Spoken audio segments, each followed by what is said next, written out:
America.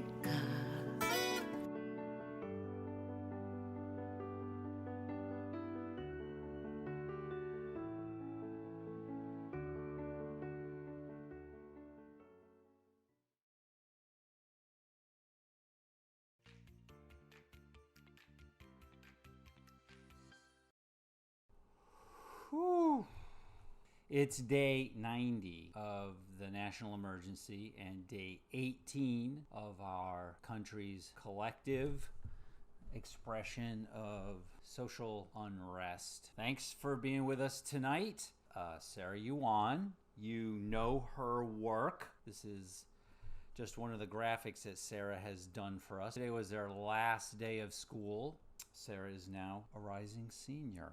Congratulations. Tomorrow, tune in to this comedy show, Comedy for Color of Change, a virtual benefit show. They're raising money for the cause. We're still in the midst of the whole pandemic. Great speaker, great interview last night. Let's roll that. That now there's more testing available. This may account for the higher number of infections that are recorded. So I think testing is a small part of the increase. I don't think it's the whole story. I actually think that while testing is better than what it was, it's still far from where it needs to be. And obviously, testing is not going to explain the increases in hospitalizations that we're seeing. Those are really just from the infections and people getting sick from the infections. So we hear what you're saying about you're worried and you don't see what is going to slow this down going forward. At the same time, you have this passionate argument on the part of people like Governor Ivey of Alabama, who has said livelihoods matter too. We have to get people back to work, back earning income. How do you strike the right balance? Yeah, so I am very sympathetic to that argument that livelihoods matter. Of course they do. We know there's a huge health and psychological cost of the economic shutdown. The point here is as cases go up and as cases rage across Alabama and across other states, I think that's going to have a direct negative economic impact on that state. I think it's going to be hard for the economy to fully open up. What I've always argued for is that we needed to bring the virus levels down. We need to build in a testing infrastructure and then open up more safely so that we could have an economy and save lives. We're sort of managing to do neither. So, ladies and gentlemen, Emmett Tross is with us. He's from Justice for George, the Queens chapter. I was at the rally last weekend, amazing rally. Really, a lot of people were there, a lot of great spirit, very vocal, but also the protest was so well organized. So I'm really excited to have Emmett come on and tell us a little bit about Justice for George Queens. Thank you so much for having me, Scott. I really appreciate this moment. So Justice for George Queens kind of started very organically, if we could ever have used the word.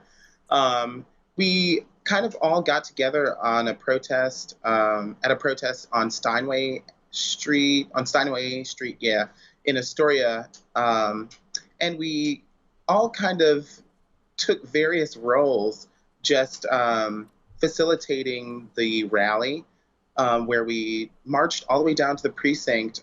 I believe it's the 114th precinct here in Astoria, where we were met with batons and we were met with, anger and just so much men on the roof with guns pointed at us, which was clearly not what we were there for. We were there for a lot of peace and just to let them know that we do exist. Black people exist.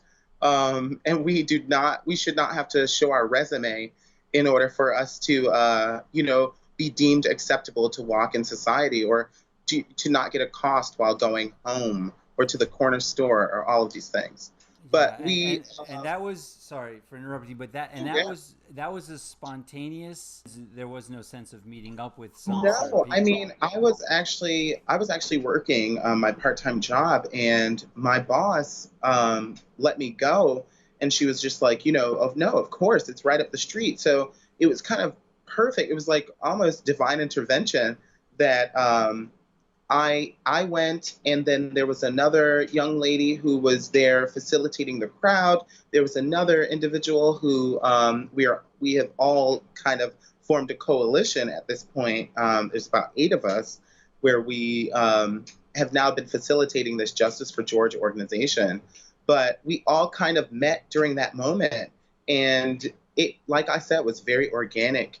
One of our organizers handed me her phone. Again, we did not know each other, you know? Yeah. So it was so much trust and so much belief in such a true and honest reform that and conviction that kind of brought us all together to where, you know, there was no reason why I wouldn't give him that idea, you know? Yeah, and so you mentioned that she handed you her phone, and that's why did she hand you her phone? So she had actually written something out for me to read in front of the crowd, and I didn't know what it was, so I kind of skimmed through it, and it was this beautiful statement. It was this beautiful summation of why we were all there, and the kind of common goal that we all have, which is to have a complete reformation and overhaul of our justice system in its entirety. That means from the police system, from the precinct to the courthouse. So the whole thing needs to be. You're at your part-time job. Your boss says, you know, oh, there's, you know, this, you know that this thing is happening. You head out there, you know, you bond, you're walking, police have batons, snipers on the roof. And this is the precinct you over by the Burger King? Is that the one that you guys walked? Yeah. Okay, so yeah, I know that area. Heavy traffic, lots of, you know, cars. And then boom, you are handed a speech on a phone that basically deals with the overhaul of the entire justice system, and you step up and you give that speech. Yeah, and I really have to emphasize that it was me, but it was really such a blessed coalition that honestly the universe had put together itself, because I did not go there planning to speak to this issue at all. I'm a music director already in the community, so I do a lot of community outreach and a lot of community work at the First Reformed Church of Astoria, which is about a 200-year-old church. So, you know, it has a lot of stake within the community on its own, and that's kind of how I stepped up.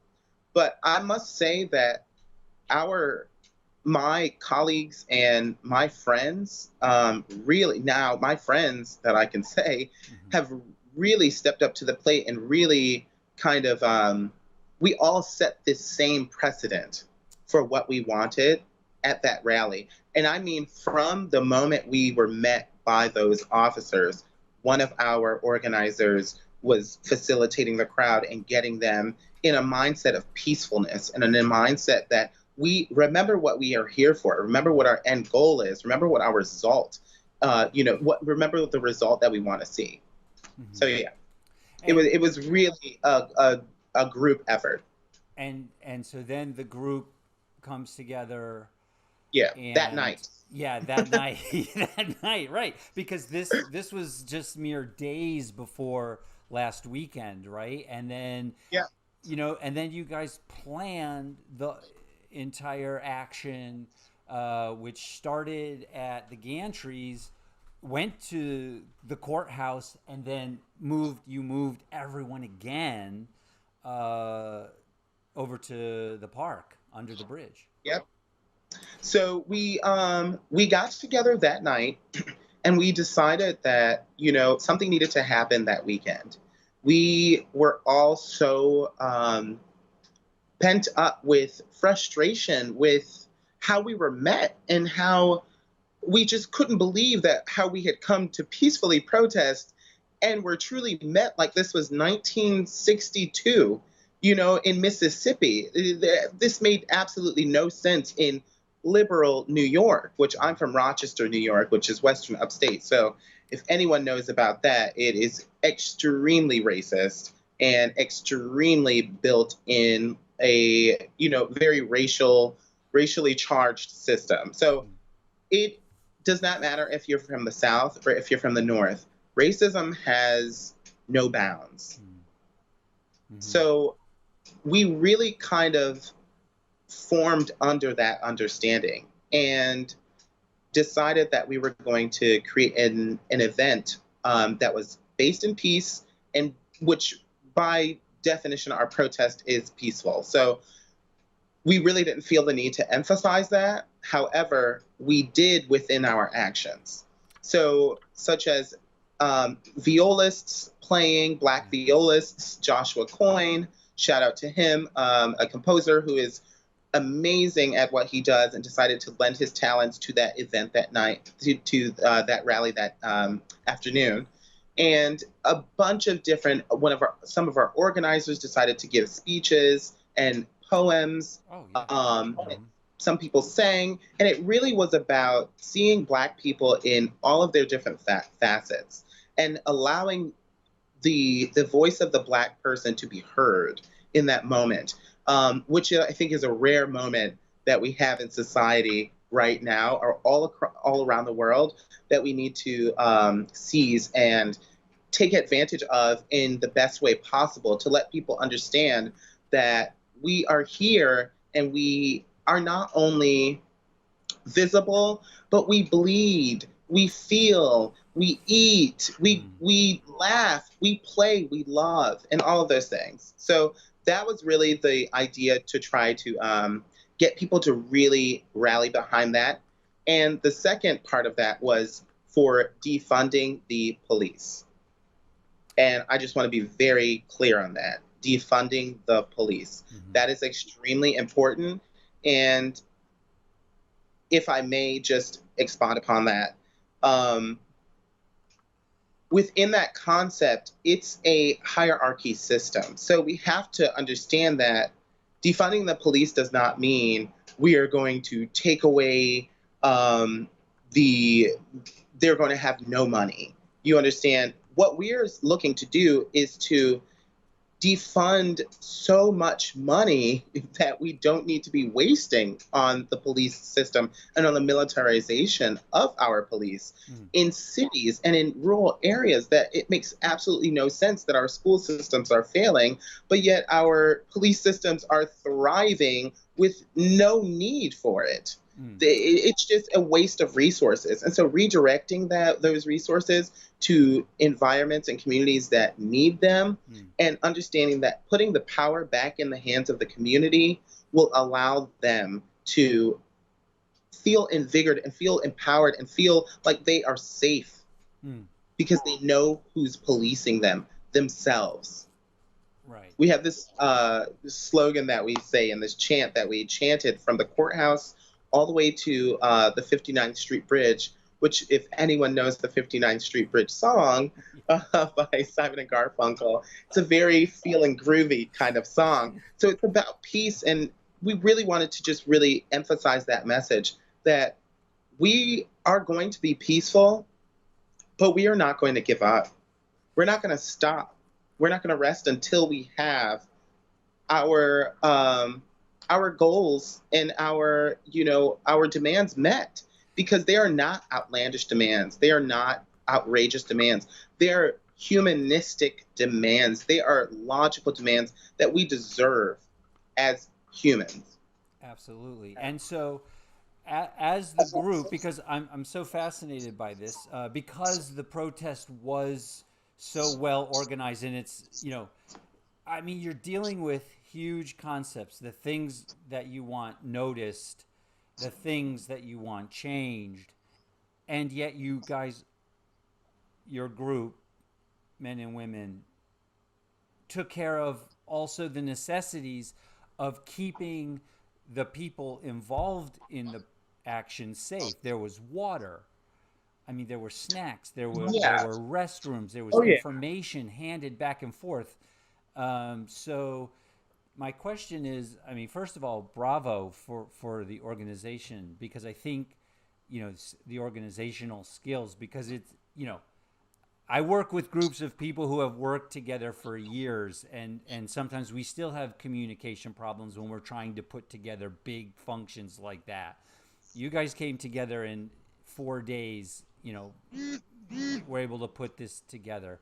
So is that it, our marches, our actions like that? Do you feel like that's your number one means of expression in order to get these changes, or do you feel like there are other things that you'll be doing as well? So yeah, first, I'm going to speak to the fact of our organization. So that really came together, again, once again, I use that word organically. We seem to have meshed and mended very well to where we could mobilize our resources and, you know, collect a coalition that was able to get health workers, that was able to get nurses, that was able to get lawyers to walk with us, and different people. Water, like you said, the People's Bodega was one of them. Yeah. That shout out to them. I mean, that was a van. That was a Our- van supplied with. Oh yes. Yeah. Oh, yeah, supplying all of these needs. And volunteers were taken care of. We had vests. And we had our police liaison who was talking with the police, letting them know our route, which I would like to say we were not met with batons this time, thank God. However, again, it is not about, the police on the ground who are executing essentially things that they are being told from up top. We understand the hierarchy of the system. However, if you are going to succumb to this system, you are just as responsible for the violence and injustice that is inflicted upon those people. So I just would like for that to be known. Now, to the second point, we really did want to create and continue, we're going to continue to create, honestly, rallies and environments. And it's not just going to be marches and things of that nature. It's going to be a plethora of things. We really have our creative juices going. And we have, like I said, a really fantastic group of people, of individuals and organizers who I could not be more proud of for having pulled off such a beautiful rally that was in the honor of every slain Black person who has gone before us and who has laid on that pavement underneath a white man's knee in his neck. And to just imagine that concept, I think, will fuel us for more than enough, time to where we will be able to get enough support from our community, get enough support within legislation, and get enough support on a federal level to enact and see within our lifetime real change. Amen. Well spoken. Did you write that down? I did not. Yeah. Okay. Well spoken. I did sir. not. I speak Yeah. from the heart. I speak honestly as the son of a pastor. I speak, like I said, as a music director of a church, and I speak as a gay Black man in America who understands oppression on more than one level, and who understands that this system can no longer exist in the way that it has been. Enough is enough. I mean, this has been going on way too long. We have clear scientific evidence for all of these things. So it's enough with the, I don't understand what this means. I don't have to, Black Lives Matter is not a real organization. I don't want to hear any of that. I am a real person. I am Black, I have a life, and it matters. And if you don't understand that, I would ask you to look deep within and ask yourself, what is the harm in seeing the humanity in your fellow human being? Absolutely. That is That is the question right there. What is the harm? What is the harm in seeing that? All right. Again, well spoken, beautiful. Thank you for sharing with us. Thank you for coming. Here Thank you so much. and sharing. So I really appreciate one last this. question before I let you go. So Of course. what's the easiest way for people to connect? Is it the Instagram? That's how I first saw you. So yes, our Instagram is Justice for George Queens. Yeah, we'll put the link. Yep, we'll get that. Yep. Yes. And you can DM us. We do have an email address, which I am going to get right now. Okay. We can post that afterward as well, and I'll make sure. Yeah. If we could do that, that would be great. Sorry, I've been working all day. But yes, so and that's one thing I'd also like to add is that none of us have taken a salary for this. None of the organizers have made any money off of this. We have completely volunteered our time and our love and our compassion to be put together into this nice little ball of fire that is going to knock the system down. And we are willing to do that on our own. That's one thing I think people definitely need to know, is that this is completely funded by the people, for the people, with no one taking a penny. Amen again. Thank you, Emmett Tross. Wonderful. Let's connect again. Let's let this be. Yes, let's do this. Okay. All right, Emmett. Thank you very much. We'll get all those links up, and we'll be in touch. Thank you so much. All right, and go Queens. Go Queens. All right. We'll talk again, sir. Thank you. Have a good night. Be safe. That's Queens. Fascinating story.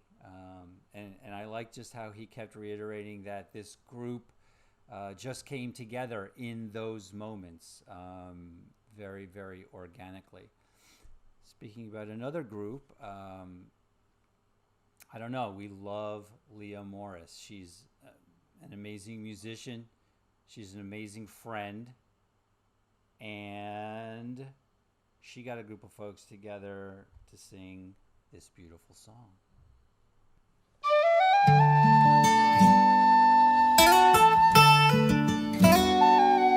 When I wake up in America, I see my neighbors there with every type of clothes and shoes, hats and skin and hair, every fine belief and custom.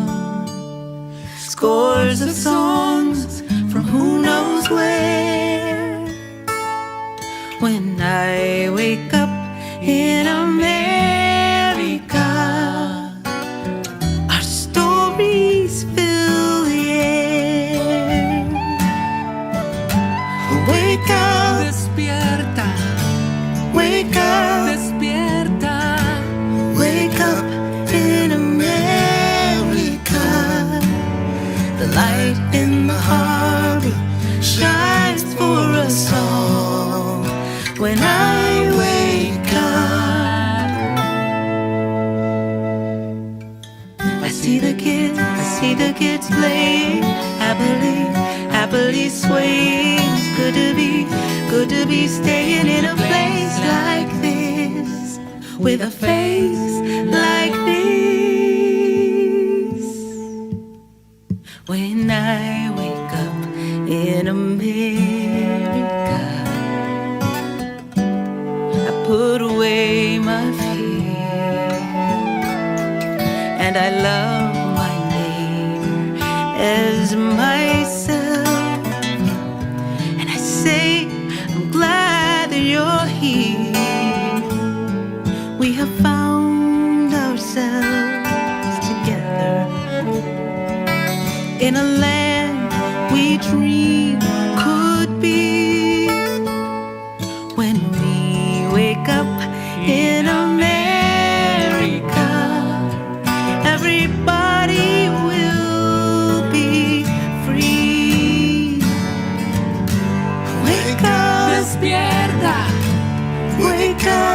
despierta. Wake up, please, America. The light in the harbor shines for us all. When I wake up, when you wake up, when we wake up in America.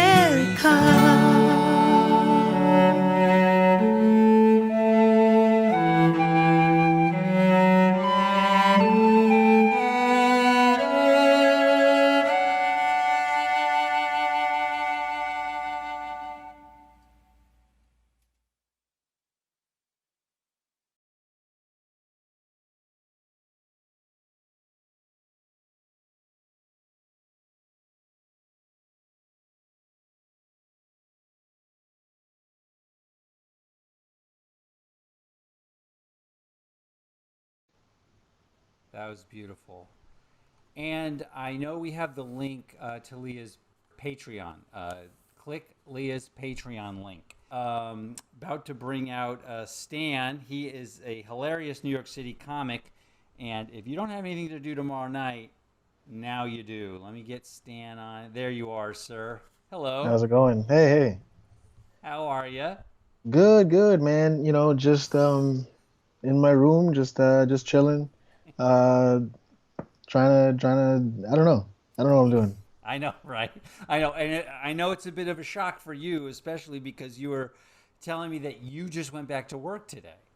Yeah, after 3 months, we opened back up, and I mean, it was good to get out of the house. It was good to kind of see the empty city, see the boarded up Saks Fifth Avenue and the boarded up Salvatore Ferragamo, right on Fifth Ave. But I mean, yeah, I'm really tired of being home. So at this point, like I'll go into work and do whatever they want me to do. And so, yeah, so 3 months in quarantine. What did you get up to? I told myself in the beginning that I was gonna like try to learn something or keep myself productive. Nothing, none of that. I watched a lot of TV. Actually, my so my well, not the beginning, but like at some point I was in the hospital. I did test positive for COVID-19. Oh, sorry to hear that. Yeah, I'm over it now, thankfully. But my first night in the hospital, when they finally gave me a room, I don't know if it was just they were too busy or just forgot or whatever, but I couldn't find the remote and I couldn't change the channel. So I got into, I don't know if you guys ever watched this, there's a show called American Pickers on the History Channel. And there was a marathon on and like I couldn't change the channel. And at first I was like, what is this? And by episode 3, I was like, what is this? Like it was it opened a whole new world to me. And like every week I sit down, like, I get my snacks ready, for a whole day of American Pickers. If you don't know what it is, American Pickers, it's the greatest show of all time. Basically, it's these two guys they have a warehouse in Iowa. They drive around the country buying garbage from other white people, and it's the funniest thing I've ever seen. Like what? It's like one big garage sale. I don't know where they get all this stuff. It's like I'm thinking about doing my own version, but my mom throws everything out. We're Haitian. Like my mom doesn't believe in keeping anything for more than a day. So like we just like these guys are pulling out like pickup trucks from 1942, and I'm just like, how do you? They know the history of it. It's insane. Like I got into I don't know if you I watched I'm watching a lot of Guy's Grocery Games on Food Network. Guy Fieri. This show has been on for like 20 seasons too. I don't know how they do it, but it's basically you get chefs from all over, and they're in a big grocery store in California, and they have 30 minutes to shop and cook these meals. And I'm like, this is what I've been doing with my time. History Channel and the Food Network. So, The Food Network. Wow. time Yeah. time well spent, I think. Yeah. Well, absolutely. You obviously have been honing your comic craft, your timing, Yeah. and all that. And so you've hooked up with Brittany Brave as well for a show tomorrow night.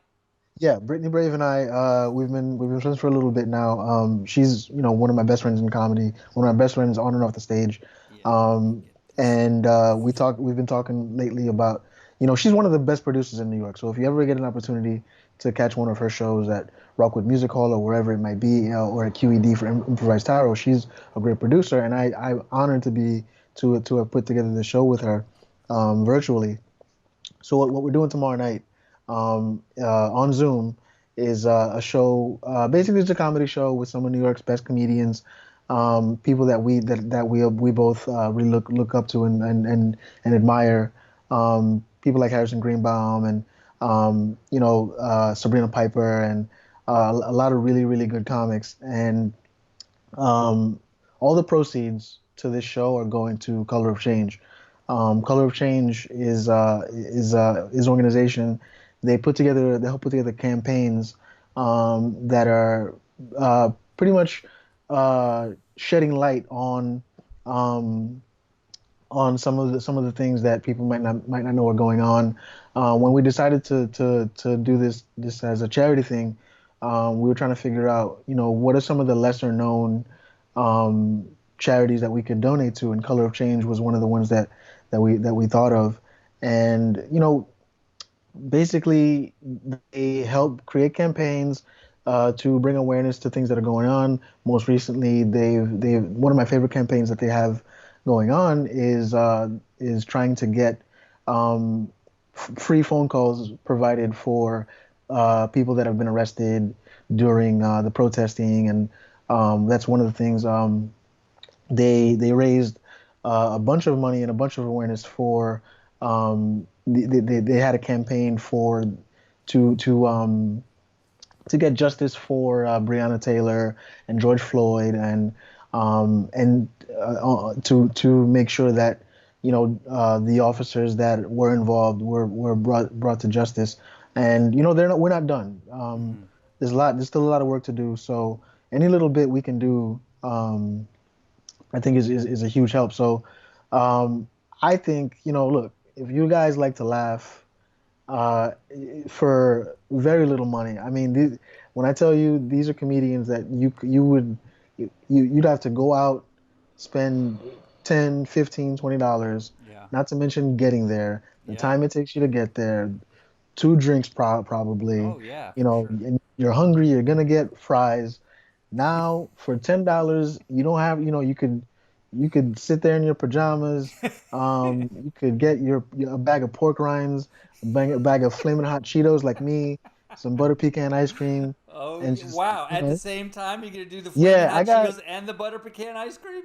I got problems. I have IBS, and obviously that's why I don't take care of myself whatsoever. So you do all that, and you get some laughs in, and it's donation based. It's only a $10 donation. So I think laughing for a good cause, I think, makes people feel better. And the weather's getting better. Yeah, like I mean, give yourself a reason to stay in on a Friday night. You Yeah, know. absolutely. I'm definitely looking forward to it, and I just want to let everybody know. I know maybe some people haven't done the comedy on Zoom yet, but it's a whole other level. It's a whole other thing. I mean, the club thing is a beautiful thing, if you like that, but the Zoom thing is another dimension. I watched one show where a guy was just sitting in the corner eating chicken. Like I don't know how many chicken thighs I think he was eating, and it's weird that I even know that. So it's That a sounds like a very solid plan. I should do that. yeah That's yeah that sounds that's the best part of the bird too. That's the best. That's yeah what people don't realize. That's yeah. the chicken thigh is the Yeah, best part I of the don't bird. know how he got so many. I mean, this must have been one really super chicken. Right. All right, Stan. Thank you very much. Thank you. I'll. I don't think I've got anything else going on tomorrow, so I will be one of those little boxes at the show. I'm totally Awesome. looking for. Yeah. Yeah, let me hold Don't on. you Let me know? put this. There it is. I'm just putting the graphic back up so people can see. Awesome, man.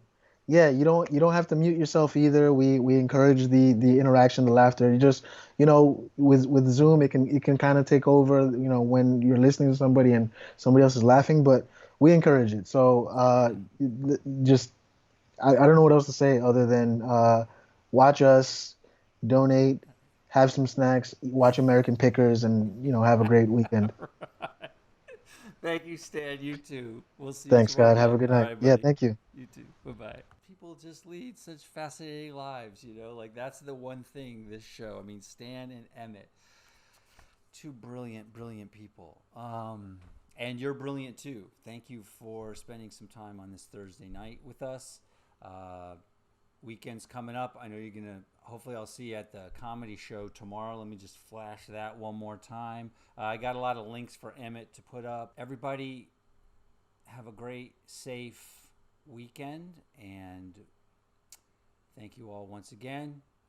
Remember, hunker, hug, and haven, and we'll see you on Tuesday.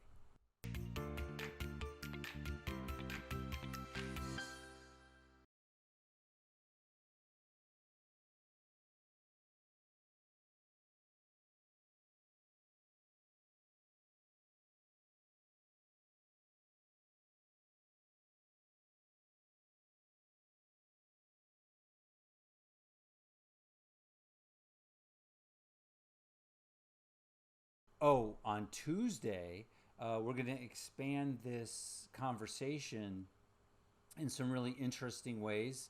Michael Proctor, who's a dear friend, many of you know him, was in South Africa when a lot of the anti-apartheid things were happening. He's got a very unique perspective on what's happening in this moment in the States right now. So he'll be with